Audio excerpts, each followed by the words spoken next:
You're tuned to The Drive on your 24/7 home of the black and gold. Steelers Nation Radio.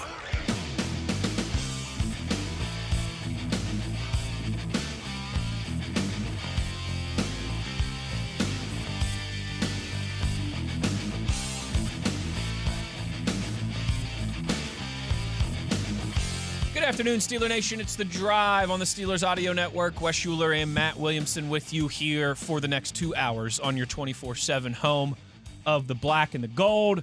As we must recap, Buffalo 26, Pittsburgh 7 yesterday at Acrisure Stadium. And Matt, sometimes the only way, I forget where this old cliche comes from, but sometimes the only way to get through it is to go through it.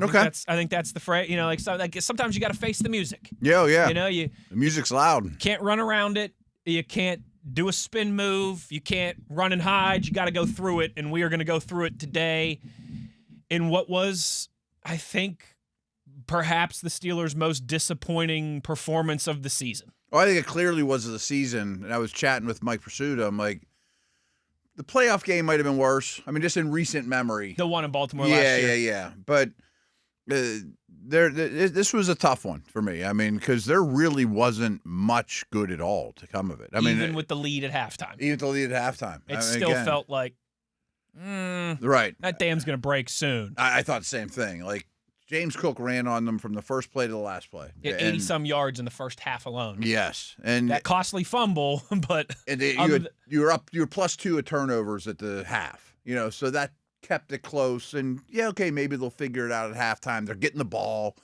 Maybe a nice long drive here. Get 3. Could keep them in it. But the problems were obvious from the start. Yes. You know. I'm with you. And, you know, Matt, it's the beauty and the curse of a football season is you kind of bob and weave throughout the year with what you think your team is good at. This is the Steelers Audio Network. Mm-hmm. What we think the Pittsburgh Steelers are good at, where we think they struggle, right? Like I remember the first couple weeks, Jets game, Seattle game. What was week 3 before Dublin? Is that drawn a Patriots? Blank. Patriots game. Yeah.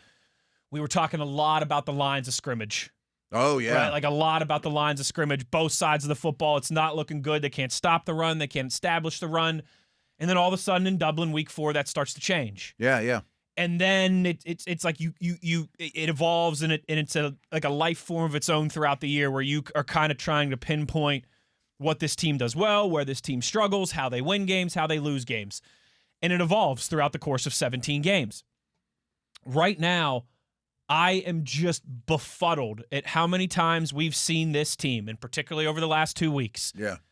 But not just the last 2 weeks, but particularly the last 2 weeks, have a lead at halftime and getting the ball back to start the third quarter.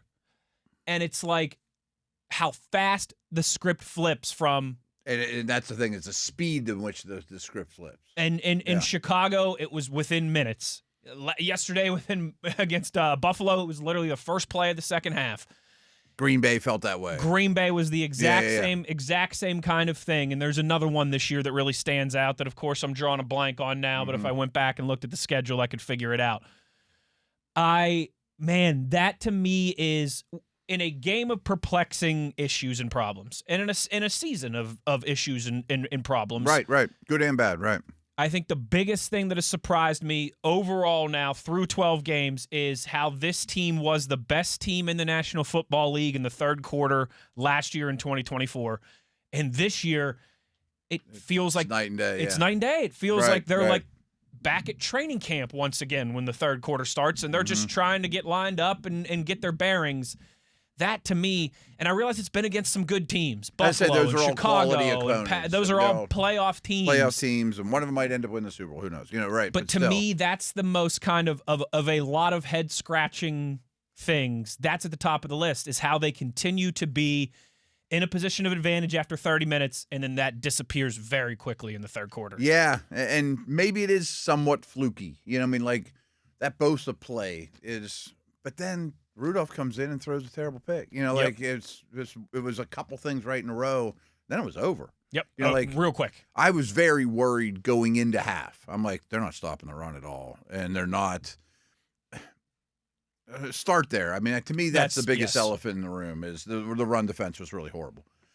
But what made it worse to me, and I think this played true throughout the game, and you knew it coming in, although the Bills' passing game was asked to do next to nothing in this game. But still, their receivers didn't do a thing all day. No. And they're bad. And they're throwing out guys left and right trying to figure out who can catch the ball for them, including the tight end position. And their tackles are still horrible today, even though they help them. They're better in run defense, but you never made them throw or never made the thing that they were doing poorly pass. The only thing good about the passing game was Josh Allen. Make them play left-handed. Right. I mean, and I know James they did. Cook led the team in receiving yards with 33. That's what I was going to say. I mean, to me, this is so telling. For the Bills to win that game as handily as they did, and their leading receiver was a running back that had 3 catches for 33 yards. You know? And they did do a lot of different things to try to stop the run. It wasn't like they ran the same plays at the Steelers, and they did some different tactical things, but it almost felt like you didn't even do it. I mean, like, could you put 10 in the box? I mean, or could you put 60 linemen out there? I mean, whatever it is, make the receivers touch the ball and the tackles pass protect. And they never had to. No, they didn't. And then you combine that with your inability to run the football. 10 carries, 35 yards. Oh, by the way, your passing game was terrible and your running game was terrible. Yeah, I mean, you had absolutely you didn't nothing. punt the ball very well either. Absolutely nothing going. Other than that, Mrs. Lincoln. I know. Like, I thought the Steelers' pass defense might have been quite good in this game. It showed it, but it didn't matter. It's like I had this ace up my sleeve, but I never get to play it, you know? Yeah. And, man, Derek Harmon's absence loomed large. Yeah. But that's not an excuse for that. And it's not enough. Patrick Queen gets banged up throughout the game. We know you're thin on the defensive line, but it still has to look better than that. I mean, what was 100%? Finished with 144 yards rushing, did James Cook. Right. And this is not a 1-for-1, but I'm glad you brought it up that Harmon showed his value, though. I mean, you just shut down Packers, Jacobs and Taylor and the Bears. I mean, 3 of the best running games in the league. And all the runs we know where Harmon lines up. They were either to his outside shoulder or right up the middle where he went. I mean, they would have all directly reflected him. It's not the only reason, but it is a reason. And I said this before, and I apologize, but Adewenu, whose name I kill, and New Hyphen guy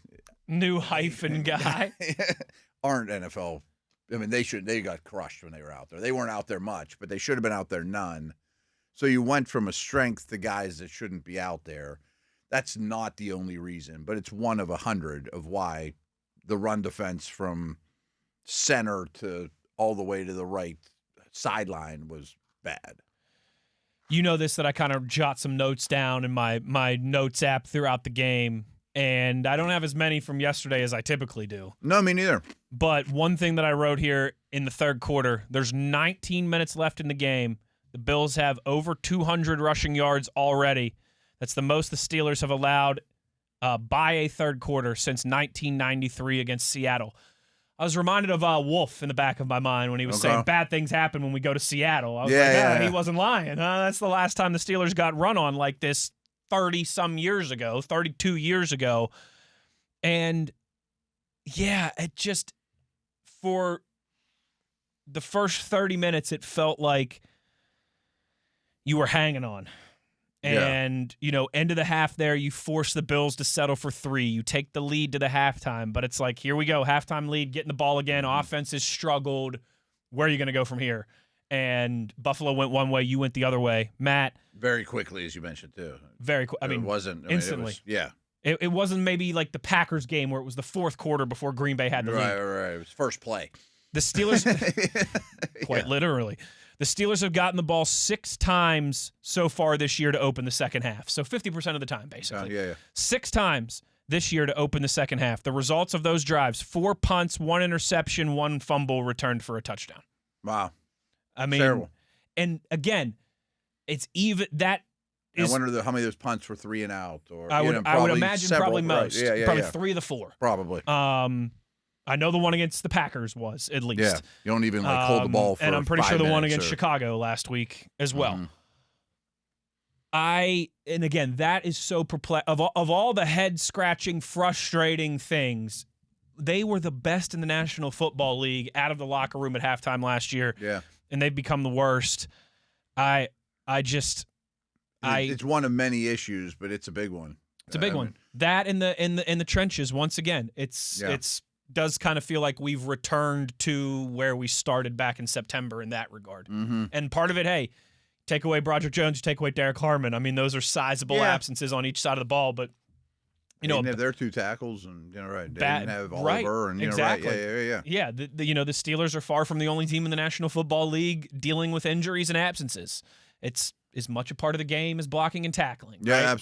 Absolutely. Getting injured, and just everything that couldn't happen happened. I mean, you even it had been a long time. You had a bad Zach Frazier snap, rear its ugly head at the wrong moment. It's probably too late at that point to get back in it, but no, still, it wasn't the difference in the game. But absolutely, right, but just one more thing. A litany of issues, and then Matt, I think probably the best way to paint the picture with all of this, if you just didn't know anything about the game yesterday, didn't watch the game, knew nothing, someone fresh off the street who doesn't really watch football comes in here and sits down, and you tell them the time of possession that was basically 42 minutes, a second away from 42 minutes for Buffalo and 18 minutes. It's as bad as you ever seen in the league.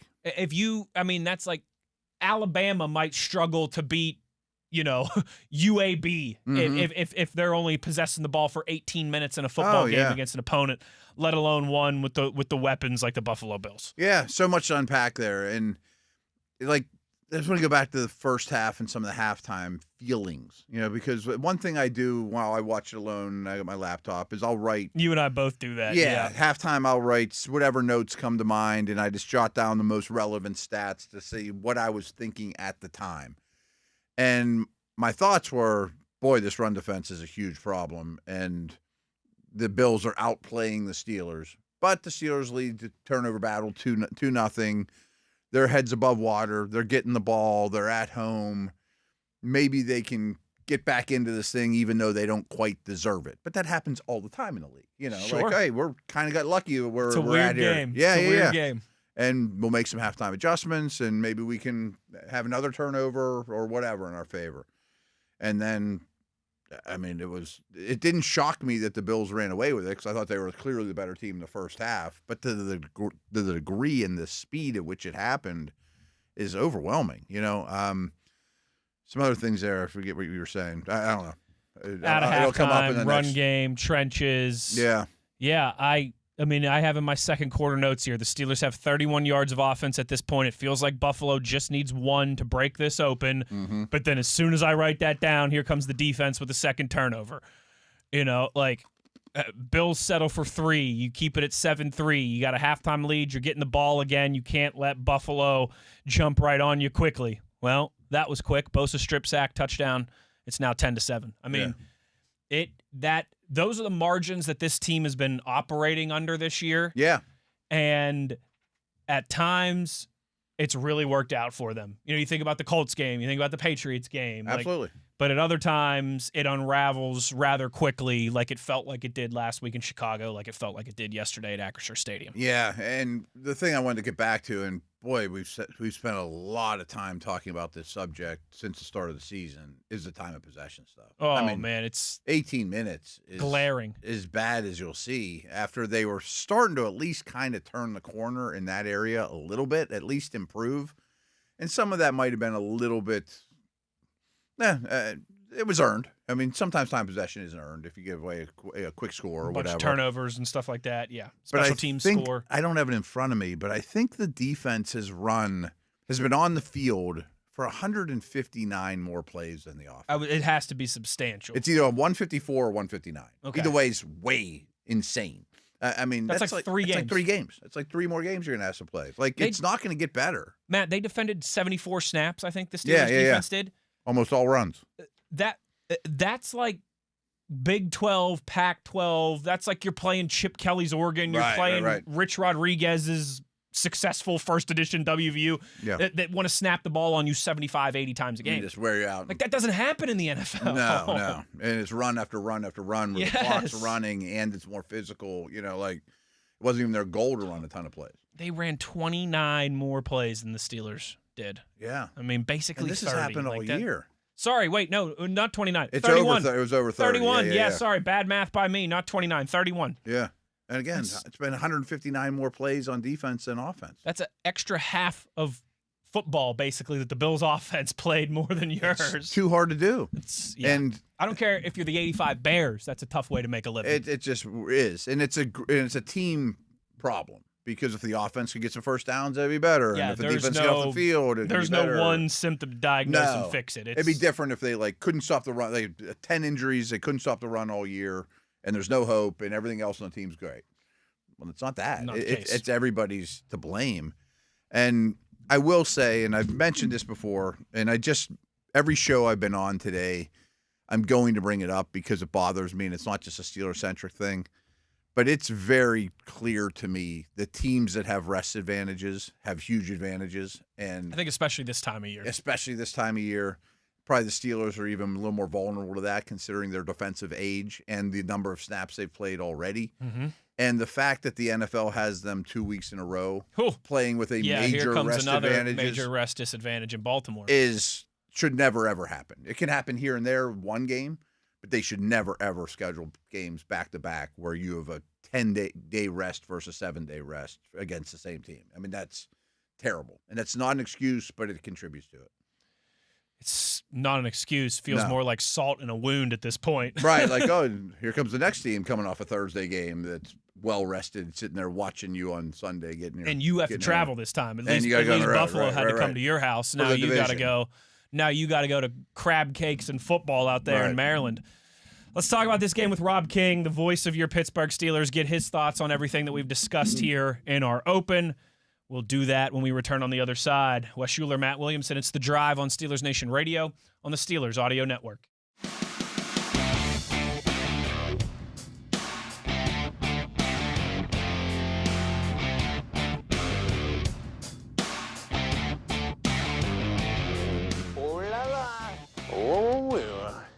King in the castle, king in the castle. Have a chair, I have a chair. Oh, go do this, king in the castle. The king is in the castle here on The Drive. It's Rob King, the voice of your Pittsburgh Steelers, joining us now to discuss yesterday's loss, 26-7 to the Buffalo Bills. Kinger, we kind of, I guess word vomited a bunch of the downfalls of the Steelers yesterday in that loss. We talked about run defense. We talked about run offense, really trenches on both sides of the ball. And we talked about another just kind of confounding, head-scratching, just shocking, I think, in a lot of ways, downturn at the beginning of a third quarter when you have a halftime lead and are getting the football back. So a lot to digest. Where's it all start for you? What's kind of at the forefront of your mind? There were, again, a handful of things that cost the Steelers yesterday, but which one was kind of at the forefront of your mind, the most egregious, the most costly? There's a lot, unfortunately, after a game like this, there is a lot. There were a number of things that were hard to watch and hard to sort of take. And, I think for me, even when the Steelers were up 7-3 to begin the second half, they had not been playing, they had not stopped the run, right? James Cook and company, they had 125 yards rushing in the first half. And that was probably a little bit masked by the fact you had the 7-3 lead. So I think that's number one for me. And T.J. Watt said after the game, he's never played in a game in which, the team was just basically running the same play or couple of plays over and over and over again, and you just simply couldn't stop it. So I think that if I have to rank them, that's number one for me. Totally get it.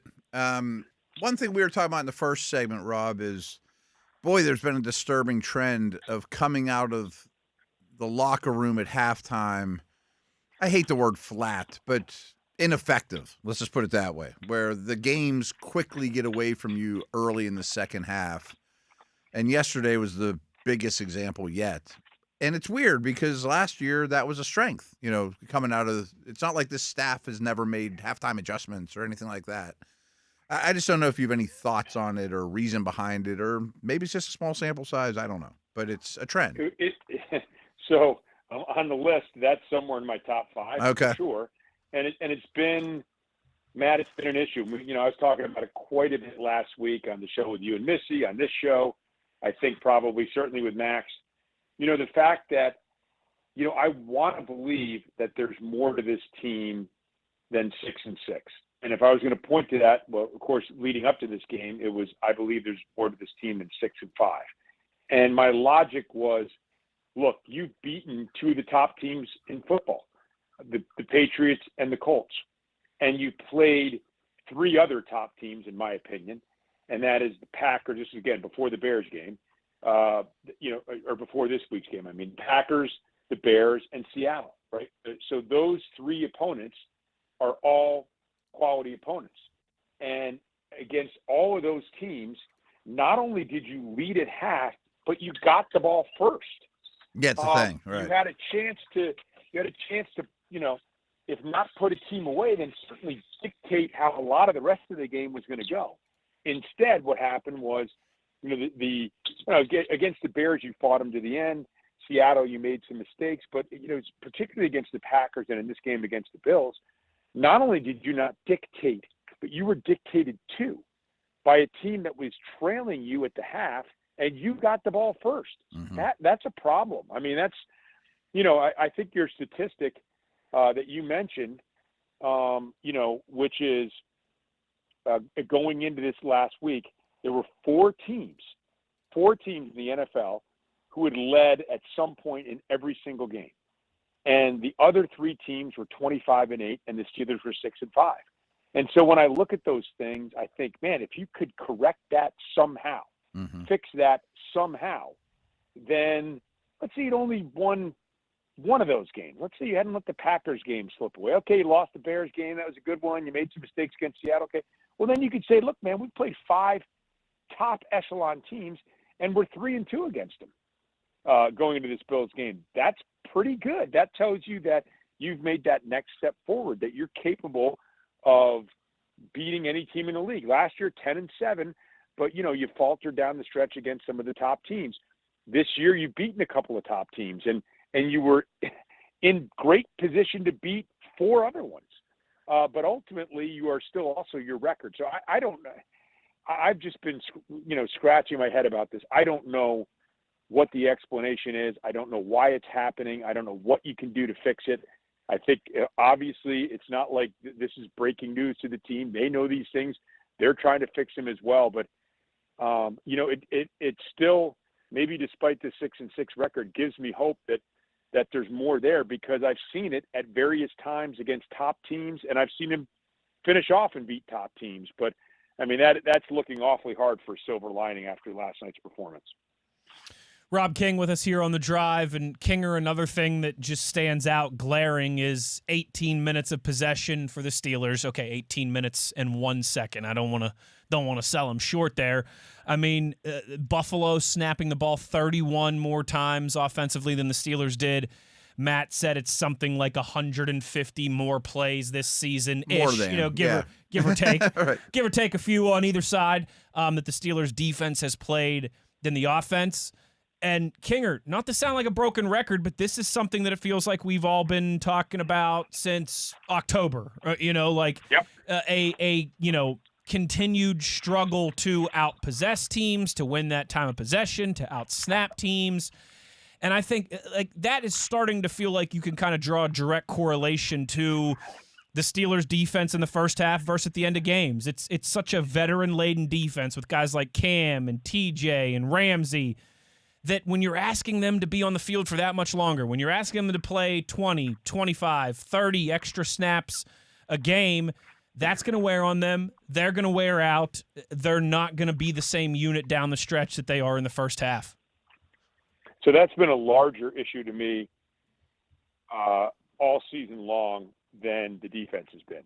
Now, my number one concern after this game was the defense, because the defense really – the Bills were running the ball on them in the first half. as I mentioned.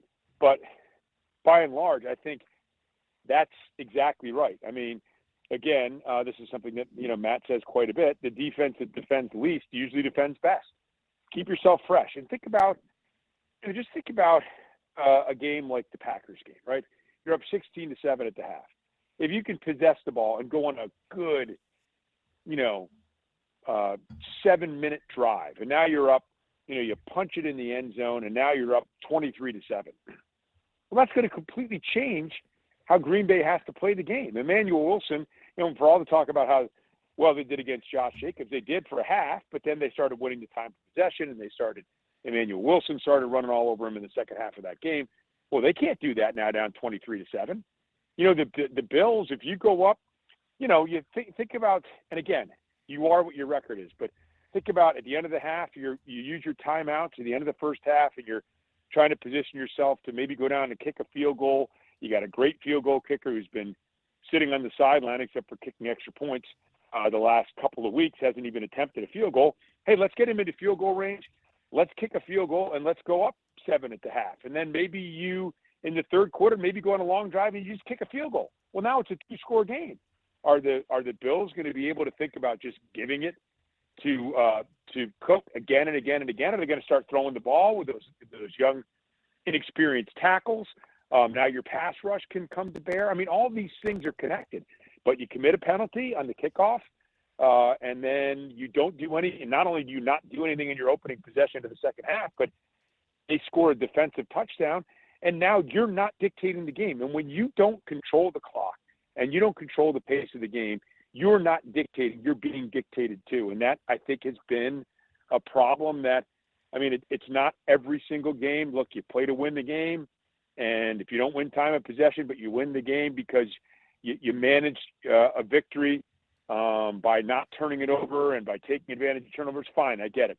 But after a while, those stats become real, and I think 12 games into the season, the stats are real. Yeah, and while you were talking, I took the second just to look it up real quick and just wanted to see where the Steelers were at in fourth quarter points allowed. They're 31st. I mean, the only team worse is the Giants, and maybe the Giants tonight allow 0 and the Steelers end up being last. I mean, they're allowing 10.4 points per fourth quarter. And to me, that is not – we can blame coaching about all kinds of things, whatever. That's a shortcut sometimes to our analysis. To me, that's just fatigue and being out there too much over the course of the game and over the course of the season. Yep, I totally agree. And then, and then how much of that is because you have the worst – third quarter offense in the NFL. Right. It's a great way to put it. 3.1 points per game. So, and I saw this statistic, and I believe it's true.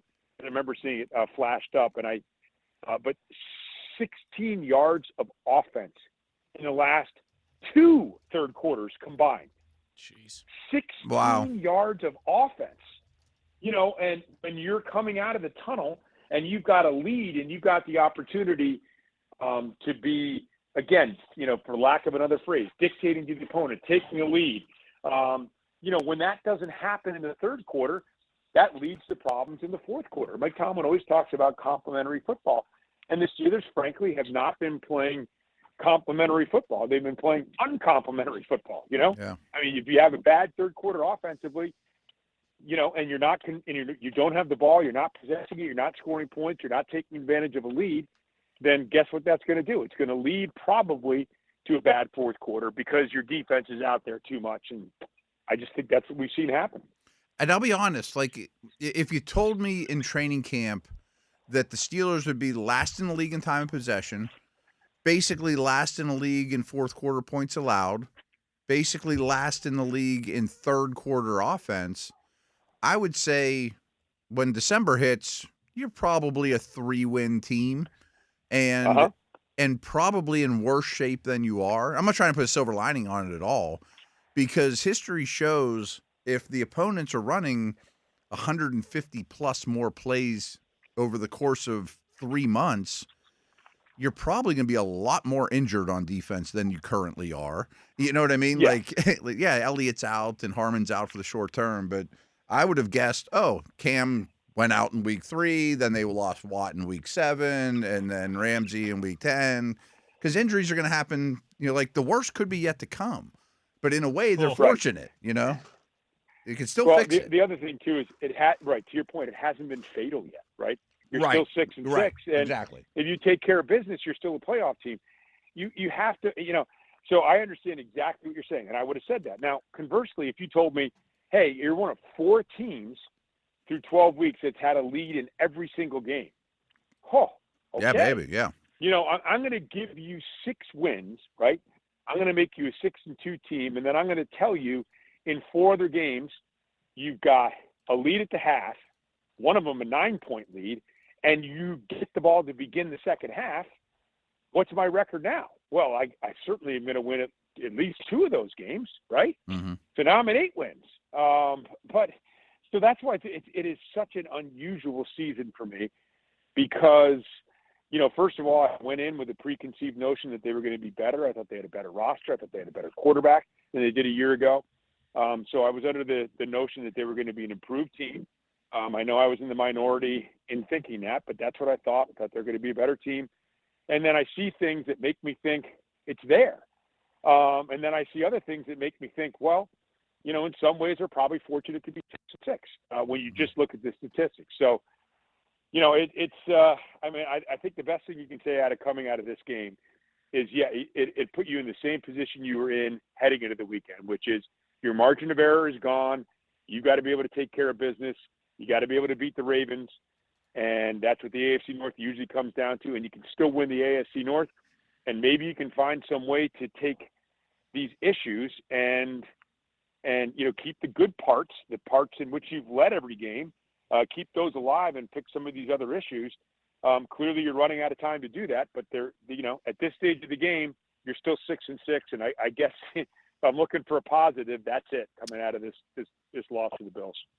I just don't want the irony to be missed how much the Steelers and the Ravens mirror each other, that they're probably saying very similar things in Baltimore right now. That we it's like in the years that the Steelers are a bona fide AFC and Super Bowl contender, so are the Ravens. Yeah. And the expectations were higher, and they were like the pick for the Super. This is the year we get over the hump. That's right. Yeah, absolutely. Yep. And in the years that the Steelers are 6-6 and kind of trying to fight and scratch and claw for every win in a playoff spot, so are the Baltimore Ravens. It's wild how these two teams seem to mirror each other so often. And, of course, we will have that first Steelers-Ravens clash Sunday, 1 o'clock, and Rob King will be on the call on the flagship WDVE and, of course, on the Steelers audio network. Kinger, thanks so much for the time on Monday, man. We'll talk to you soon. Thanks, guys. Appreciate it. The King is exiting the castle. Rob King. Good stuff from him, as always, kind enough to join us on a busy day here. We're going to take our break, come back for the final segment of the first hour, continue to comb over some of these numbers, some of these specifics for the Steelers' loss to the Buffalo Bills yesterday at Acrisure Stadium. Williamson, Uhler, The Drive, Steelers Audio Network.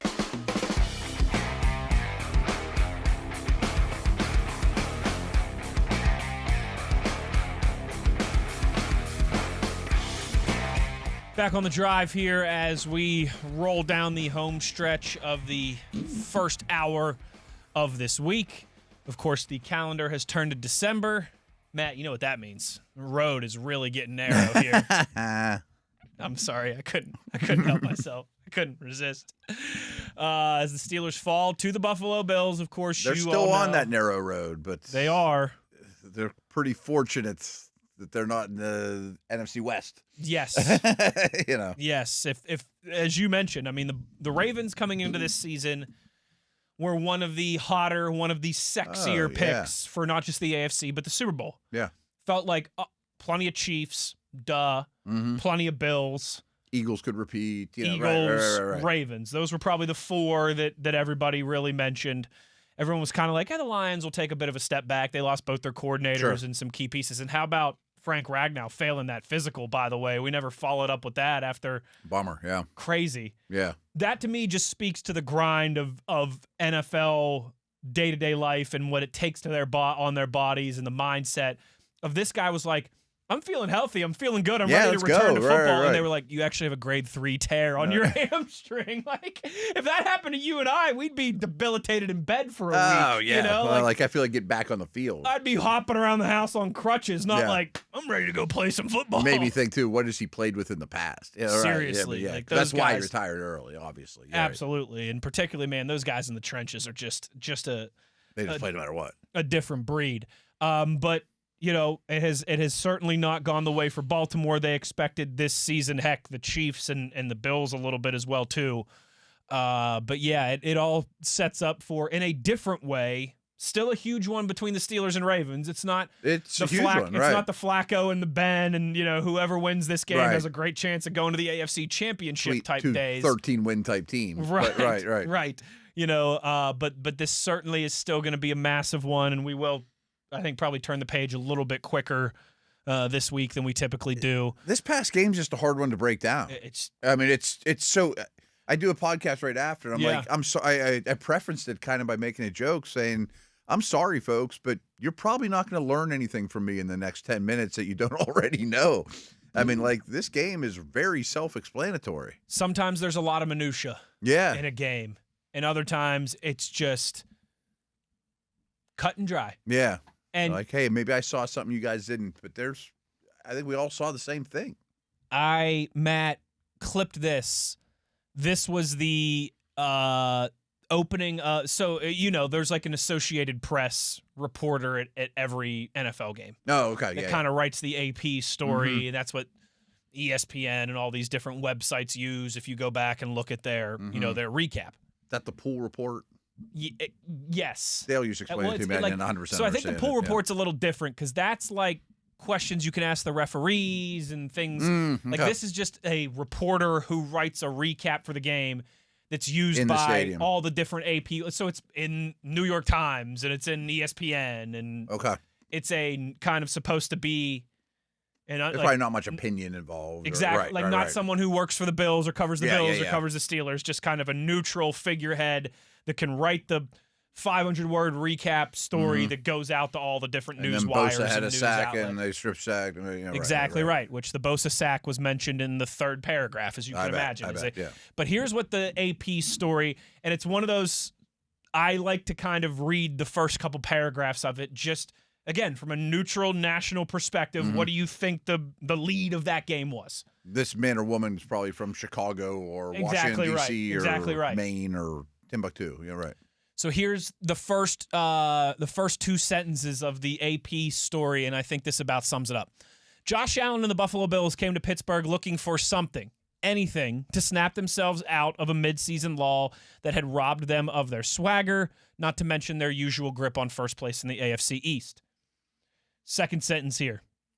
The Bills found it during 3 hours of remarkably simple and remarkably effective football and a 27-6 victory that made up for in sheer force what it lacked in style.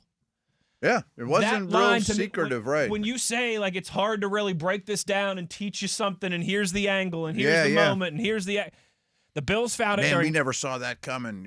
It ran the same play 100 times at you. You saw it coming. Like, Right. it's easy for the Minnesota Vikings to say in Dublin, man, Darnell Washington, we never saw that coming. Because Right. we hadn't really seen it yet. like Right, that. Yeah. This sentence of the Bills found it during 3 hours of remarkably simple and remarkably effective football. I think that about, forget your 1,500-word story, forget your 30-minute podcast. The Bills, 3 hours of remarkably simple and remarkably effective football in a 26-7 victory. Yeah.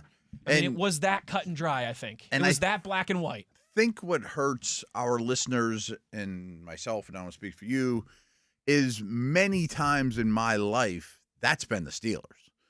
I mean, that's Jerome or That's a great way. There's There's not a lot of secrets here. You can't block Greg Lloyd and Kevin Green, and we have a lead, and there's terrible towels Not a lot of secrets here. Aaron Smith, Casey Hampton, Brett Right. Kiesel dominated some They guys. shut down the run from the start and made you James one-dimensional. Ferrier was all over the place. And then the snow's flying, and Jerome's coming at you. Troy and what are you going to do Polamalu about with it? a big Right. play. And it's a lot more fun to be the hammer than the nail in that situation. It certainly is. And there's part of me, Matt, that's the part of the game that I could. Sometimes I tell you this on Fridays. It almost feels like You can write the narrative of the result either way going into the game. Mm-hmm. I had the hardest time picking this game. And we both did. We both went back and forth. I even changed my score like 3 times. I drove in here getting ready to pick the Bills, and then the report came out of them, both their tackles being ruled out, and I was like, well, instead I'm going to take the Steelers in a close one as opposed to Buffalo in a close one. And to be honest, when I came in here with Tom and did the pregame show, weather was getting really nasty, and I'm like, ooh, I have way too many points in my prediction. I'm going under. So that was one thing I actually felt good about. Yeah. Right. That, remarkably simple, remarkably effective football from Buffalo's standpoint. I think you could very easily take that and run to the side of silver lining and say it wasn't anything that can't be corrected. It was simple. It was right in front of your face. You just couldn't stop it. Because you were good at stopping it the week before. Or you can run to the other side and you can say the secret's kind of finally out of maybe how to play against this team, how to play against this defense. And even despite, like you mentioned at halftime, even despite Buffalo committing the crucial mistake, what can't you do against the Pittsburgh Steelers in 2025? When you're the coach in Wednesday preparing for the Steelers game on Sunday. Baltimore's already talking about it. When you're Harbaugh, they're already talking about it because they're coming off the long week. The first thing on the board is we can't give these guys the ball. No, we can't turn the ball over. Give their offense a short field. They're like the best in the league at taking it away. That's when their defense really excels. That's when their offense can put up points, is when you give them the ball in the short field. That can't happen. What happened the first 30 minutes against the Bills? They did it twice. Yeah. I mean, it's like, okay, they're and opportune field positions for you both times. In a way, it was very Steelers-esque because play after play, success rate, big stuff. Defense hasn't been good all year, but if you do the splash, you get away with it. I'm like, okay, so kind of in a way, the first half was a Steeler-esque showing. And I'm still thinking, man, Buffalo at some point is going to have to air it out. Yes. And these receivers are terrible, they're not protecting at all, but they do have this Allen fella. That's the one way or the other. I think as easy as it is to say, it was simple, it was effective. If they run that back against Buffalo, just don't let James Cook beat you with the same 3 play calls. Yeah. But the other side of it is, despite in the first 30 minutes, most of it going your way, it was only 7-3. It still felt like, man, you really aren't in the driver's seat here, even though you had a 4-point lead and we're getting the ball back at halftime. So as you're saying that, I hesitate to go down this road, but it almost makes me worry about the offense more than the defense. Because a week ago, the Steelers were exceptional at stopping a great running game. They have been a few times this season. Colts and Packers, again, these are the best in the league at it, and the Bills are one of them. Next week, who knows? Henry might run for more than Cook even did, or they might hold him, or he might run for 65 yards. Yeah, and you might bundle him up and make Lamar throw. I truly don't know, but the offense, because they're almost as much to blame for this loss as the run defense. Oh, I completely agree. I've seen less glimpses that's fixable. From where they sit now. So let's, you know what? Because we only have like a minute or two here till we need to. I'm just kind of workshopping that idea right now. I like that by you, and I think I've got some ammo to back that up for you. So let's do that. We'll start there. We'll go around the league as well in hour number 2. Maybe get to some of your tweets. A whole bunch going on as we're halfway home here on the drive on a Monday. Wes Uhler, Matt Williamson. It's the Steelers Nation Radio on the Steelers Audio Network.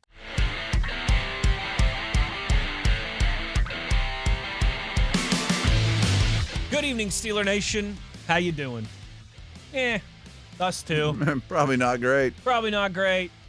It's December. Along those lines, I've actually not having a holly jolly Christmas yet. Pursuta kind of brought me down with this last show we did, but I'm in the same mold as him.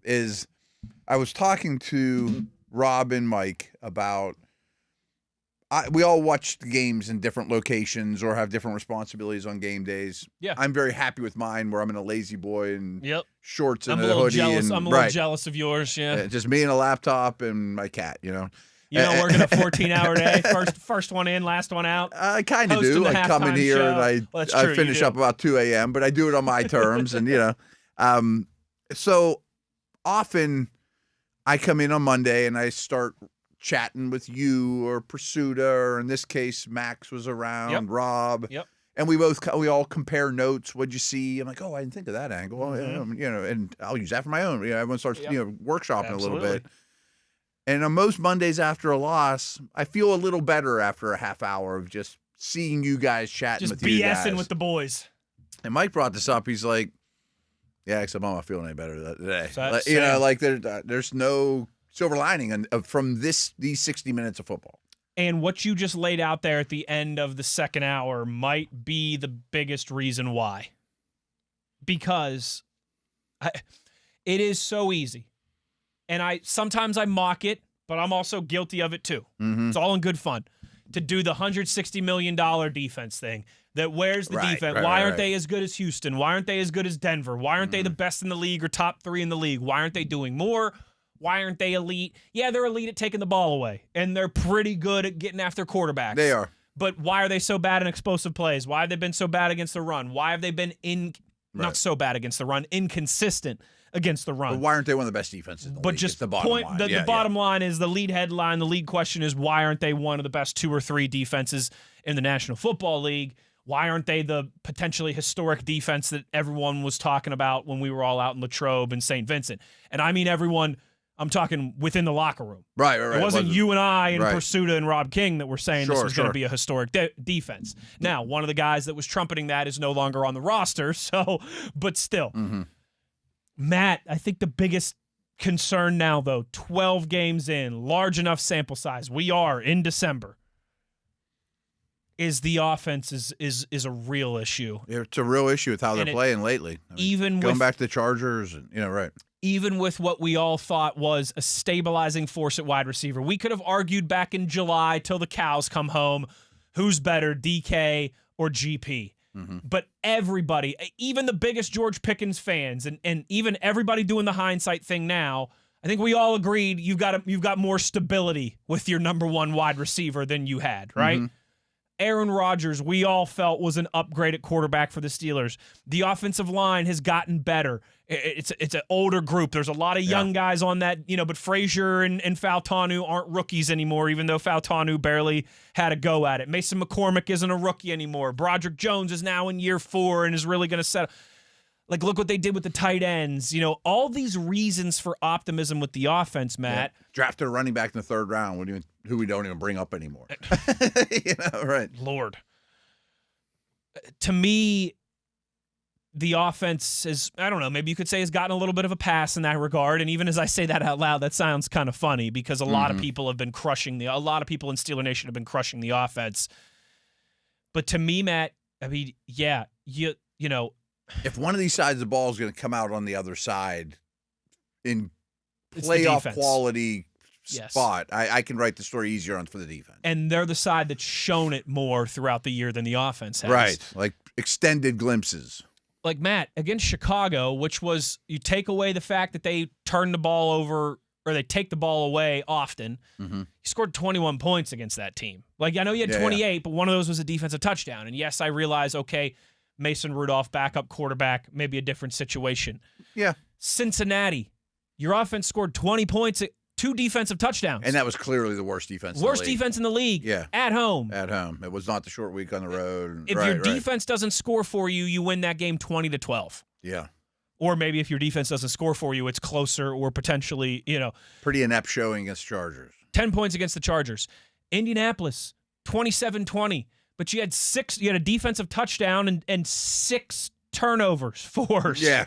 Like, I mean, you constantly were in field goal range to start the drive. You were constantly in great field position and in the most opportune situations you could realistically ask for, and you scored 20 points as an offense. We put you in we set you up perfect. Put the puck in the net. Green Bay, you had a couple really opportune moments as well, too. 25 points. Like, the last time I think we saw a good full 60-minute offensive performance for the Steelers was all the way back on that Thursday night before Halloween in Cincinnati against the Bengals. I mean, yeah, I think that's fair. Every other game, like, you could say, they scored 27 against the Colts. They had a massive amount of help from the defense. They scored 34 against the Bengals.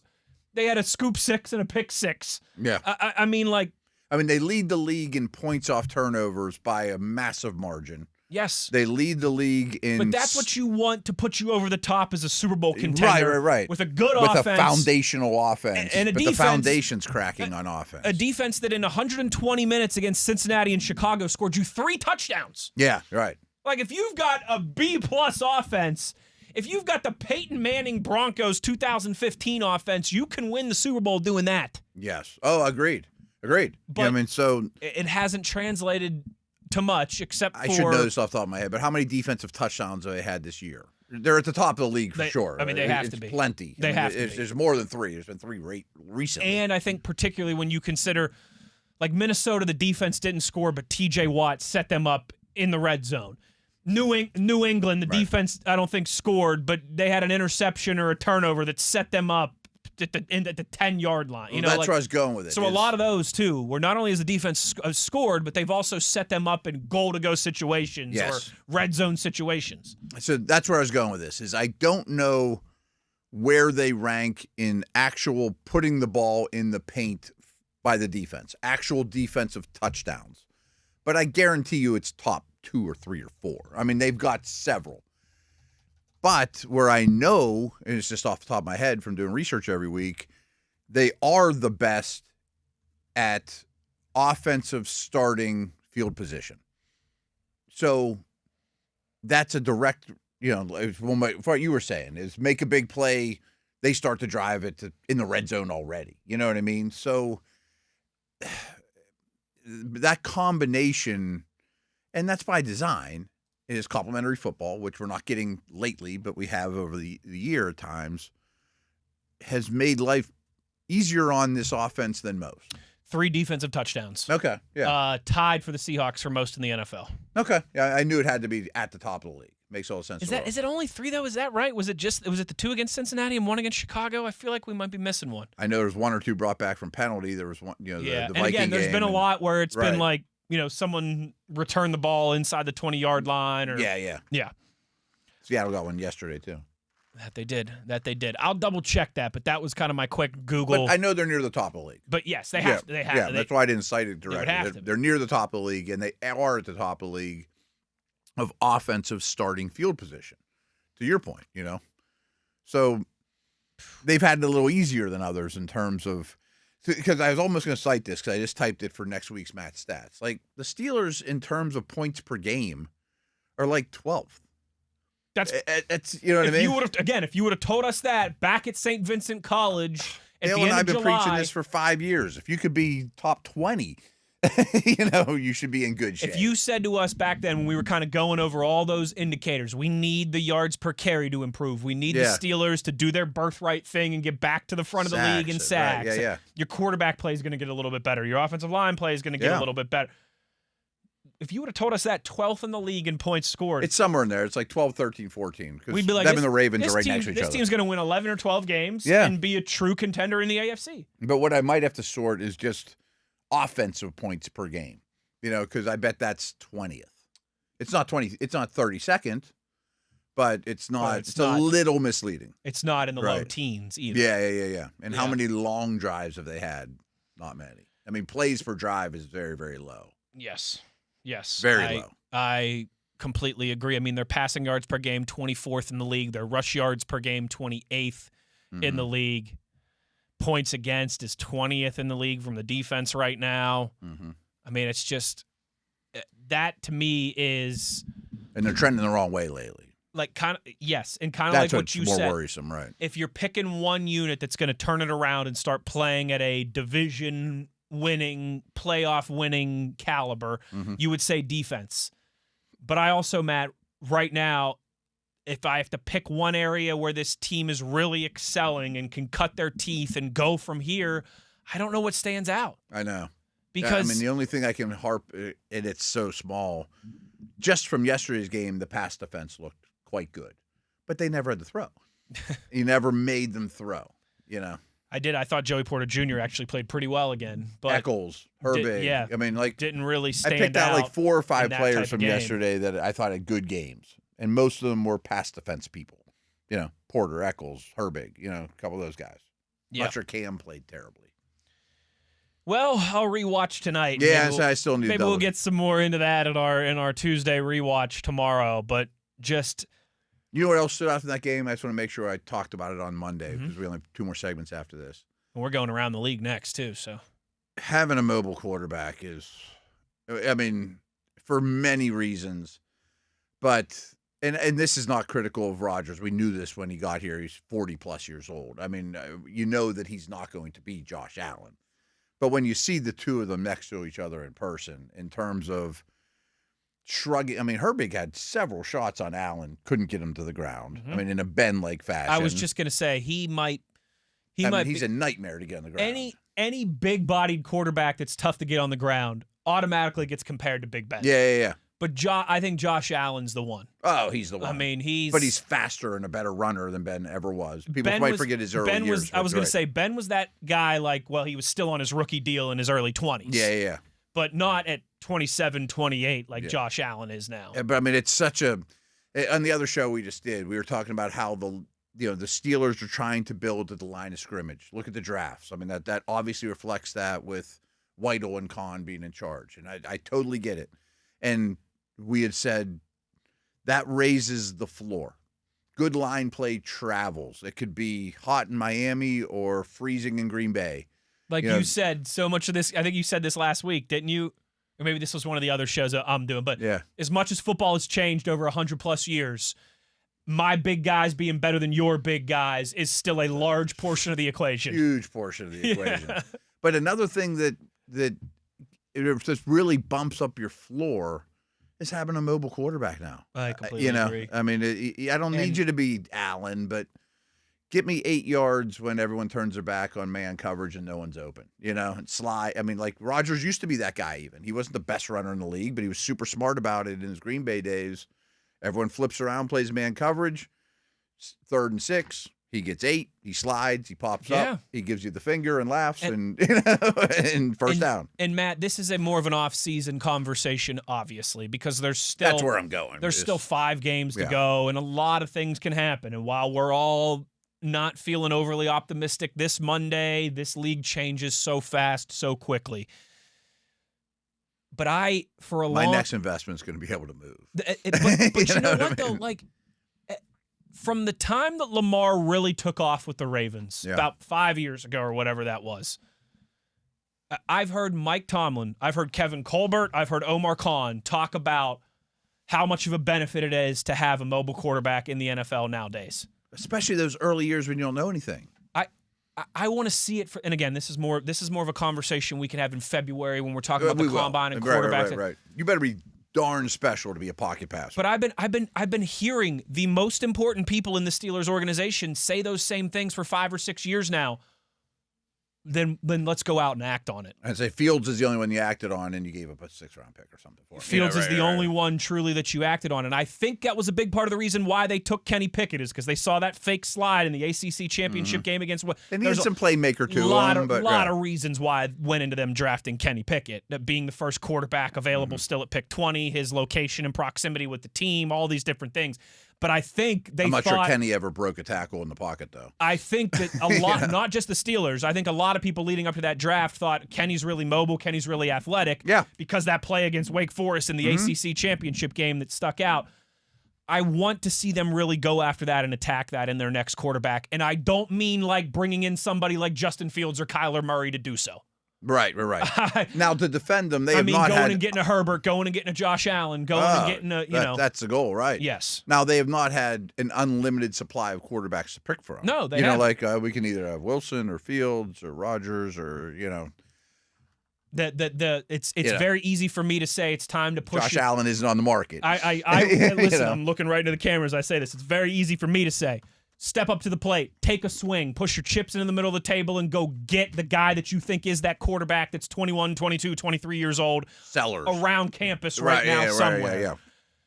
Because I've almost gotten to the point where I'm tired of hearing about it until you play a hand again. I guess my point is the baseline of step up to the craps table and throw some dice once again. I mean, I've been watching football a long time, and the baseline needed to be a very successful starting NFL quarterback athletically is going up faster and faster and faster and faster. Completely agree. Like there's Lions fans that aren't happy with Goff. Goff's won a lot of games for him, but once in a while, I need you to improv. Yeah. You know what I mean? He's a good quarterback. But if I'm investing, look at the quarterbacks that have won Super Bowls and been to Super Bowls right, lately. Right. Stafford might be the only one. And just yesterday was as stark of an example as you could see. Even Stafford's more mobile than people give him credit for. But yesterday, I mean, Josh Allen is the ultimate. Patrick Mahomes. You see him in person. Those two are the ultimate example of that. Yeah. Because they can make the 60, 70-yard throw downfield on a dime that wows you. Yeah. But they can also take what looks like it's about to be a sack and turn it into a 7 or 8 yard run for a first down. And the thing people forget about Allen's timeline in his career, he was terrible as a rookie. I mean, terrible. Like, I didn't like him coming out of Wyoming because he was so inaccurate. And that really translated almost through 2 full NFL seasons. Oh, the start of his third year, it was like, this is it for Josh Allen. Oh, yeah. We're talking like he's McCarthy or one of these type of guys. You're like, oh, it's put up or shut up here because they might have to go back to the well. You know what I mean? That's where they're at. Talking about him like Trevor Lawrence has been talked about. Yeah. You know what I mean? Like, but they won games because of his sheer being a Clydesdale, in the meantime, until he learned. And he might have 2 or 3 interceptions a game, but he would have 2 touchdown passes and a touchdown run. Crazy stuff, yeah. That's more of an off-season conversation. But it was just stark yesterday to me. But the next time... And that's not a knock on Rodgers. You know that, too. Rodgers used to be that guy. He sure did. Yeah. And Russell Wilson was that guy at one point. 100%. But that's the next time the Steelers step up to that dice game, that card game, whatever, and take their shot, take their role, play their hand at their next franchise quarterback. Right. That needs to be at the forefront of the conversation. Yeah, we'll just throw a 7th-round pick at Kirk Cousins. Because they know it too. I have heard Mike Tomlin, I heard Kevin Colbert, I've heard Omar Khan for 5 years talk about quarterback mobility and how much of an asset that is. Just playmaking and right. We'll revisit that conversation in February. I mean, just think about 3 or 4 of the plays yesterday that didn't go to script. Well, then the quarterback just sandlots it and gets you something. Josh Allen's touchdown run was a perfect example of that. Yeah. And you got him stood up at the 3-yard line. Doesn't matter, right? and he's the number one. He's the best running mobile quarterback ever. Right. He's the most touchdowns. And right. I think Cam Newton deserves a shout in that regard. Right. I really do. I think Cam Newton is kind of a criminally underrated quarterback for what he was in the organization that he was playing for and what he had surrounding him. But big, strong, and fast still plays. Strong, and fast never goes out of style. Yeah. Let's go around the NFL when we return. Recap Week 13 across the league. A lot of moving and shaking. How about, speaking of Cam Newton and an organization around him, those Carolina Panthers, man. My goodness. Plenty to get into. A lot to get into. A bunch to get into when we return here on the other side. Wes Uhler, Matt Williamson. It's The Drive on Steelers Nation Radio on the Steelers Audio Network.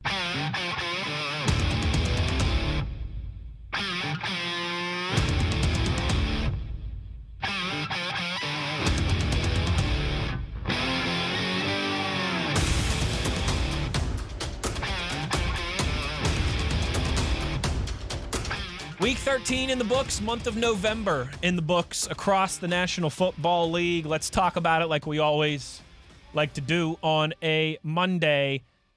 And all the good stuff was Thursdays and Friday. I was going to say. Yeah. And we recapped the Thursday games when we were in here for our show on Black Friday, but we did not talk about that Bears triumph, 24-15 over the Eagles. 5th straight win for the Bears. 8 of their last 9, Matt. I mean, how do you deny it?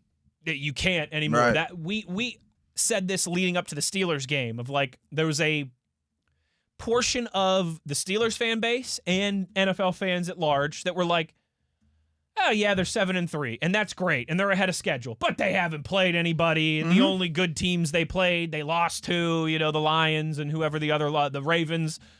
Like that was a legit argument. They're a good story, and they can still make the playoffs, but we're about to find out they haven't played anybody. Well, I mean, after becoming Pennsylvania state champions in the span of a week here, doing that in Philadelphia as well, like it looked. I mean, that was a convincing win for Chicago. They were clearly the better team on that day, for sure.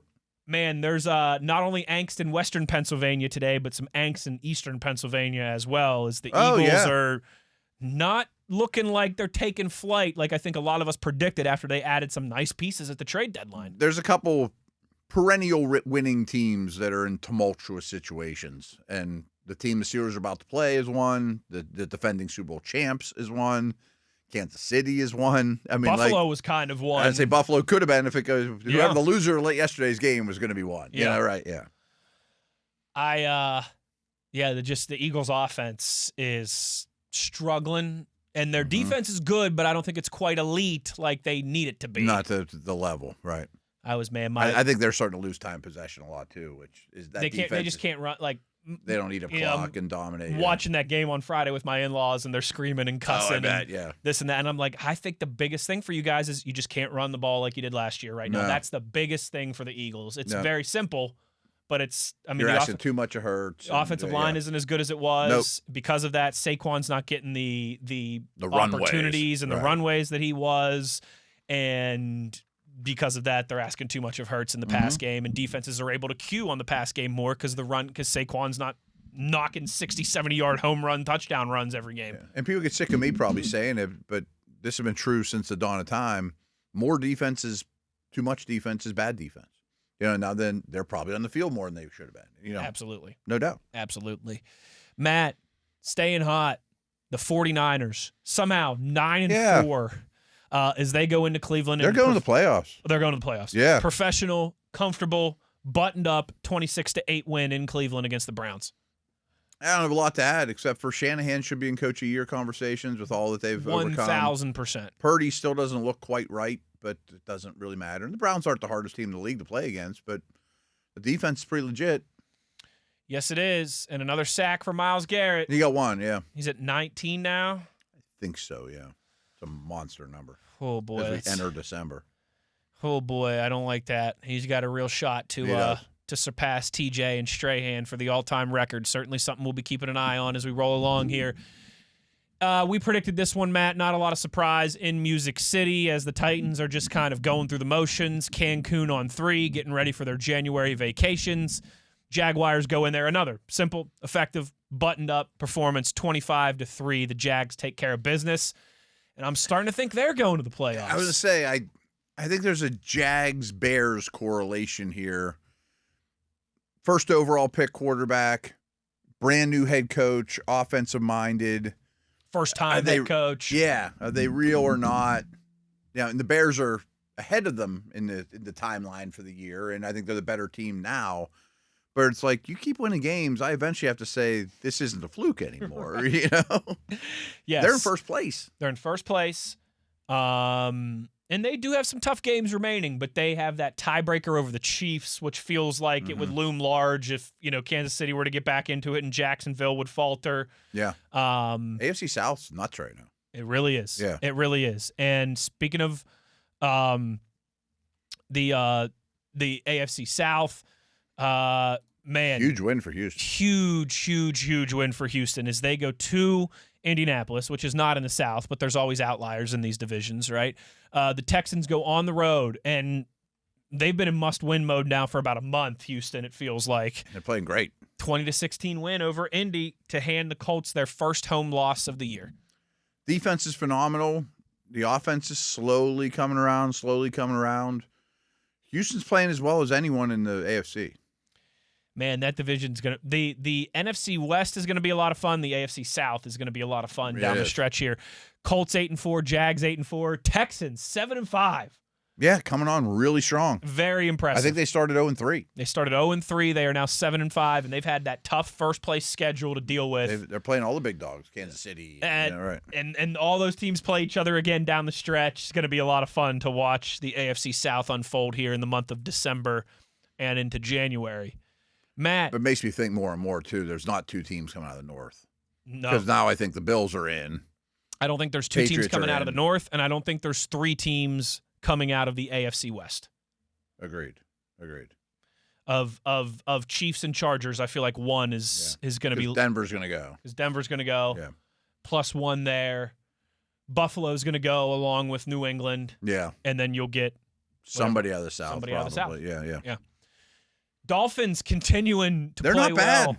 And that's one of those, we talk about how schedule luck and how things fall and all of that. I really wish the Steelers would have gotten the Dolphins in September. Yeah. When that came out, you were like, Oh, The Dolphins in prime time in Pittsburgh in December? Great. just don't go to Miami in week 1 or 2. Now you're like, I would have rather have gone to Miami in week 1 or week 2. Because they're not bad at all. the Dolphins are now 5-7 after beating the Saints 21-17 in Miami. Dolphins led pretty substantially at halftime. Saints were able to make it a game in the second half, but the Dolphins continue to stack wins. I forget who they have. Let me look next week, but it's not. They're playing the Jets next week. That'll probably be another win. They should be rolling along. That'll be 6-7 in all likelihood, heading here for that Monday Night Football clash. Didn't see that coming a couple months ago. I did not. No. And again, things change. If this was Dolphins Nation Radio, week 4, times would be a lot more miserable than they are for Steelers Nation Radio right now. You know, and you can turn things around. Speaking of those Jets, they get their 3rd win of the season, a walk-off field goal to beat the Falcons 27-24. They're Jets playing hard. now 3-9. Yeah, I don't know what to think of Atlanta, except for I think they're worse than I even thought. Same. Yeah. They're a pretty sizable disappointment, at large this year. I laugh though, like the Jets now have the 6th pick in the draft. And it's like I've got a buddy from college who's from Long Island and a huge Jets fan. And him and I were texting last night, and he's like, my team has been generationally bad since Mark Sanchez and Rex Ryan. And he's like, only once have we gotten the 1st overall pick. He's like, we always find a way to pick 6th. Yeah, okay. He's like, what are we doing? That's kind of funny. So instead of Stafford, they got Sanchez. Yes. And, they he's got like, so much. We got Wilson out of BYU, and they get the bridesmaid. Yeah, they've been getting a lot of bridesmaids, a lot of 5th and 6th and 7th picks instead of the 1st or the 2nd pick. But the Jets, they get a walk-off win against the Falcons to move to 3-9. Falcons fall to 4-8.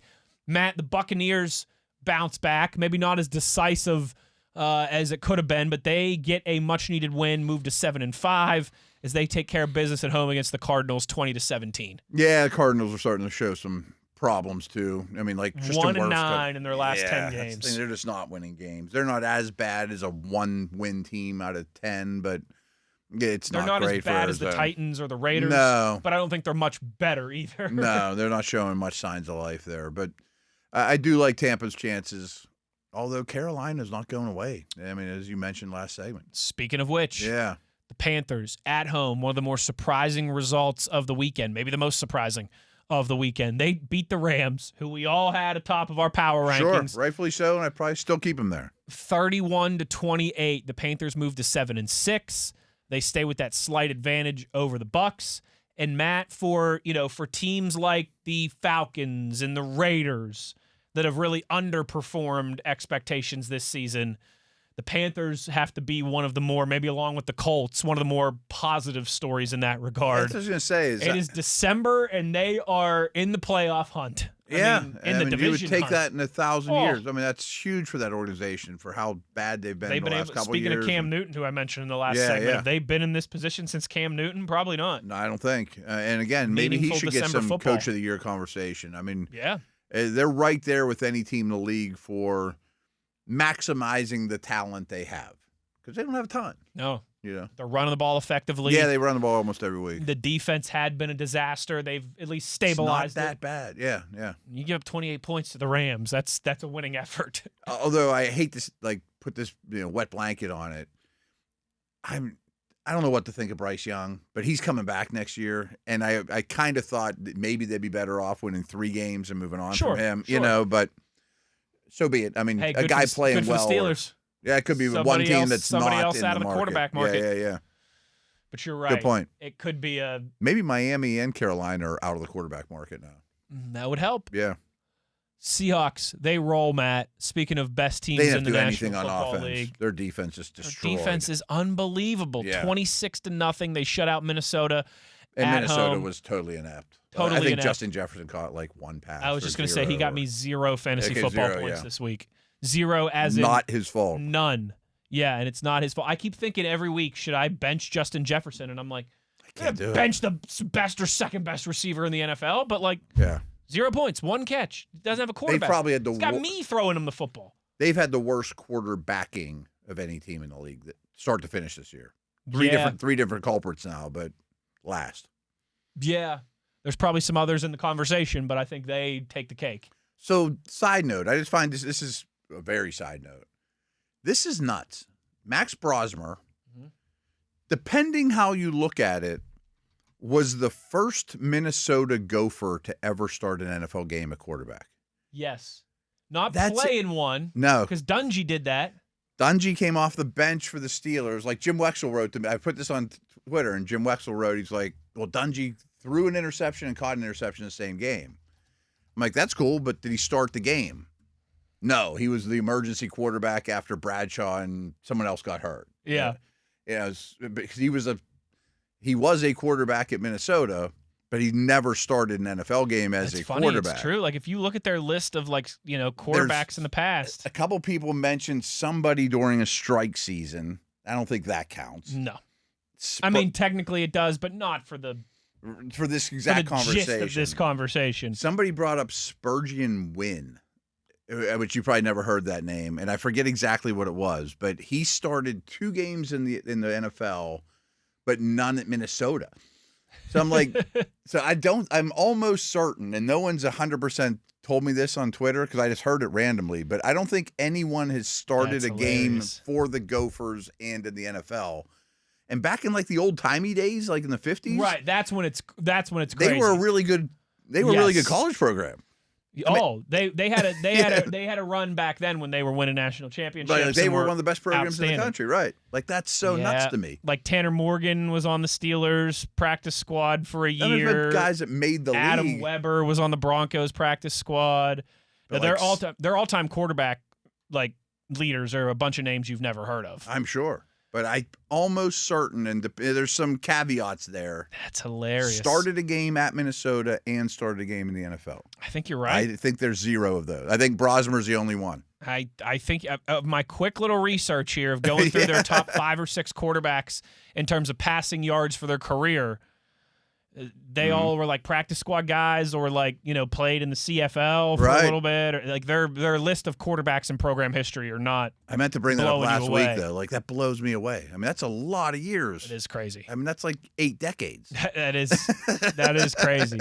Tony Dungy 10th all time in passing touchdowns for quarterbacks. But he was a defensive back. I got a picture on my wall of the 78 Steelers. He's wearing number 21. If you want to talk about Minnesota Golden Gophers in the hockey arena, that's a different world. conversation. Right.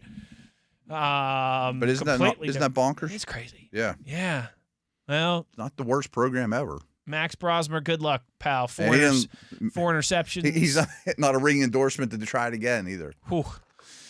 Let's see, a couple more here. Chargers take care of business against the Raiders, 31-14, Matt. Unfortunately, a lot of the good teams played Thursday. There wasn't a ton of great games or featured games And the Chargers moved to 8-4. They stay right in that wild card hunt and conversation. Sounds like Herbert broke his hand. But I was going to say the bigger story is that they might be missing Herbert for a substantial amount of time here with a broken hand. Mm-hmm. The Raiders are horrendous. Terrible. Yeah. Although Brock Bowers, my goodness. Yeah. Did you see that second touchdown catch that he had? Yeah. He's just fine. He's just fine. And finally, Matt, last night, an exciting one, a thrilling one. That was a great game. Overtimes.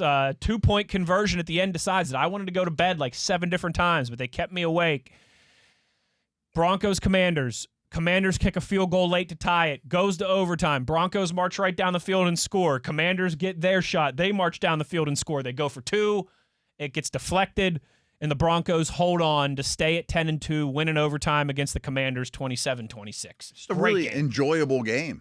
Like I said, I was exhausted. I didn't get home till like 11 o'clock from the stadium. I bet. So this was already in the fourth quarter. And I was like, all right, come on, Denver, just put this thing away so I can go to bed. And then Commanders kick a field goal to make it a 3-point game. And I'm like, okay. And Commanders got a chance to tie it at the end. And I'm like, okay.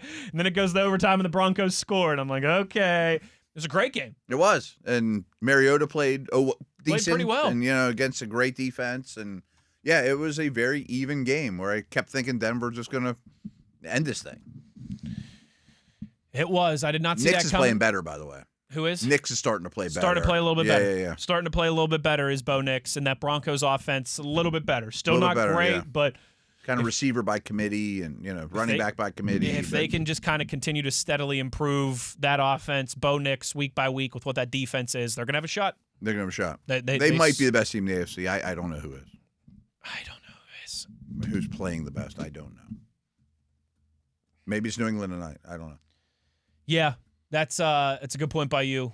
New England tonight, Matt. Before we They have the Giants. I'm trying to find and it was just right there. Where did it go? The spread on that one. New England 7.5 point favorites at home against New York. Patriots cover. Weird stuff happening. I'd probably take the points. I think I'd take the points. As well. Tyler found this guy because someone tweeted me about Mike Honnessy. This is he started games at Minnesota and for the Bears, but it was during the strike year. Okay, I am not counting that because he would not have been their starter. Yeah, I mean, I think that was this like mid '80s. Like Jim McMahon was their starter. He was not the Bears' starting quarterback. He was. It was McMahon 87. McMahon was just on he strike. started 2 games during the strike of '87. He played Matt, the US. He threw 4 touchdowns and only 1 interception. You know, I mean, come on. Went from Minnesota to the USFL. 2-0. Yeah. Also on Pittsburgh's arena team at the time. Hey, 2-0 is a starting quarterback in the NFL, undefeated, never lost. And again, TV digs it up. Spurgeon Wynn, who I mentioned, started at Minnesota, went to Texas State, then went to the league. Doesn't count. Doesn't count. It's where you finished. So again, there's some fine lines here, but let's just say there's not been a whole lot of Gophers tearing it up as starting quarterback. Don't give me that Russell Wilson, a whole pack of Badgers or whatever he tries to do, or Jordan Addison, USC Pitt. Nah. It's wherever you got drafted from, whatever it said on that note card that Roger Goodell read, that's where it counts. Although it is always funny when Russell Wilson did like 4 years at NC State and 1 at Wisconsin. But listen, I don't make the rules. I just enforce them, okay? In his bio, it says Wisconsin. As much as he wants to say pack of Badgers. Back to our segment, though. The league is very topsy-turvy right now. Very topsy-turvy, particularly in the AFC. I don't know who's good in the AFC, but I'm not saying the Steelers are playing great. They aren't. Real quick, if I told you this team wins the AFC, would you be surprised? Yes or no? Denver. You mean like goes to the Super Bowl or ends up with a 1 seed? Goes to the Super Bowl. Denver. No. New England. Yes. Buffalo. Yes. Indy. Yes. Yes. Surprised on all those. Yeses Houston. are surprised. No. Ooh. They're my sneaky one. Jacksonville, yes. Jacksonville, I'll be surprised. Baltimore, yes. Steelers, yes. Correct. Chiefs? No, but I'm not sure they can get in.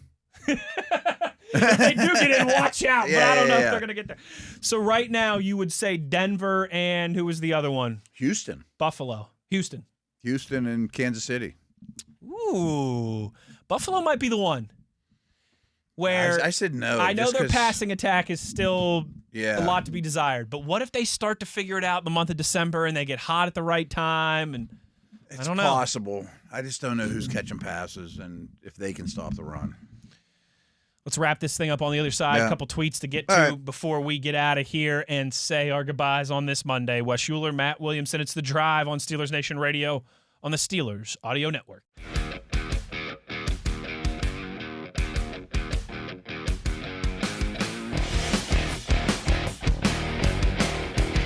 Closing down the drive here on a Monday, and we've left it short for the final segment once again, Matt. We have a tendency of doing a lot to this, talk about. but plenty to talk about. We've just got a couple minutes here in our final segment before we have to go to break. I do want to try and get to some tweets, maybe 1 or 2, depending on how much time we have here. But this one from Checker, I thought was a nice change of pace for today. Okay. Checker says, aside from the doom and gloom and despair, I would love to hear you guys' thoughts and take on what we do now with Broderick Jones going into the offseason. Has he proven enough to pick up his 5th year option? How would you guys handle that, especially if he doesn't play the rest of the year? Matt, I've got a pretty clear, concise, confident answer on this, but I want to hear what you have to say first. Okay, I do as well. And I was having a conversation earlier today. Do you pick up the 5th year option just so you have a left tackle? Because, frankly, you're in a dilemma now in terms of early picks going forward. Left tackle's the second hardest one to achieve, and quarterback has to be your first goal. Those are luxury items. Yeah, I mean, they're scarce. I want to trade up. I want to shop at Mercedes-Benz and Porsche and I don't want to settle. BMW. Right. I'm not going to Uncle Bob's used car lot down the street. Right. I just don't think he's been good enough to pick up the 5th year option, though, when it's all said and done. I mean, yeah. But he will be back next year no matter what. Yes. I mean, so people, that's what's weird about the 5th year option. I know. He's still in his 3rd year. Yes. So he will be your tackle next year. Maybe the rookie quarterback, maybe not. Maybe you won't have a first-round pick after that because you traded it. But I might just have to jump off that bridge when I come to it and draft one. I think they're crazy if they don't use like a third-round pick on a tackle or a reasonably high pick almost every year, but next year in particular with extra picks. Maybe that guy turns into somebody in his second year that can replace Broderick, which would be his fifth when he leaves. But I don't think he's warranted his play to get this picked up. But it's sticky. I mean, it'd be so much better if he did. And this injury doesn't help. No, this injury does not help, but I'm still leaning heavily towards picking it up. I understand. Yeah. 2 reasons why. One, the number's about $19 million, a little bit more than that. Mm-hmm. 2 years from now. Right. In the scope of what that's going to be for your salary cap, there's nothing backbreaking there.